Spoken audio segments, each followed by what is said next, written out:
सोने के खरौआ राजा दशरथ खुटुर खुटुर चले खुटुर खुटुर चले हो राजा होई गईले नगर में सोर कौशल्या रानी बाझिनी हो हे राजा होई गईले नगर में सोर कौशल्या रानी बाझिनी हो ए राजा कैली ती दोसर बियाह सुमित्रा हमारी बहिनी हो दोसर बियाह राजा कैले त उनहु से कुछु नाही उनहु से कुछु नाही हो हे राजा होई गईले नगर में सोर दुनो रानी बाजिनी दुनो रानी बाजिनी हो ए राजा कैली तीसर बियाह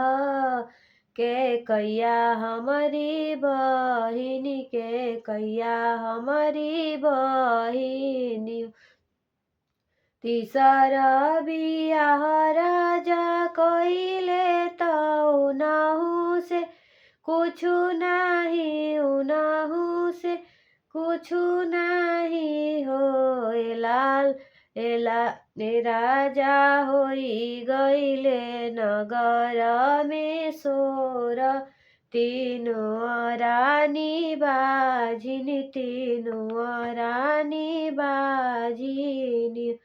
मोरे पिछुआरवा बिसहर भैया तू मोरे हित हवा तू मोरे हित हवा हो ए भैया ले आव जहर दवैया तीनुआ बहिनी पियबी तीनुआ बहिनी पियबी हो ए भैया ले आव जहर दवैया तीनुआ बहिनी पियबी हो रगड़ी के पिसेली कौशल्या रानी अवरु सुमित्रा रानी हो आरे सिली धोई पिएली के कैया रानी तीनुआ रानी गर भेली तीनुआ रानी गर भेली हो कौशल्या के जनमेले राम सुमित्रा के लक्ष्मण सुमित्रा के लक्ष्मण हो आरे के कई के भरत भुआल तीनुआ घरे सोहर तीनुआ घरे सोहर हो सोने के खरौआ राजा दशरथ खुटुरा खुटुरा चले खुटुरा खुटुरा चले हो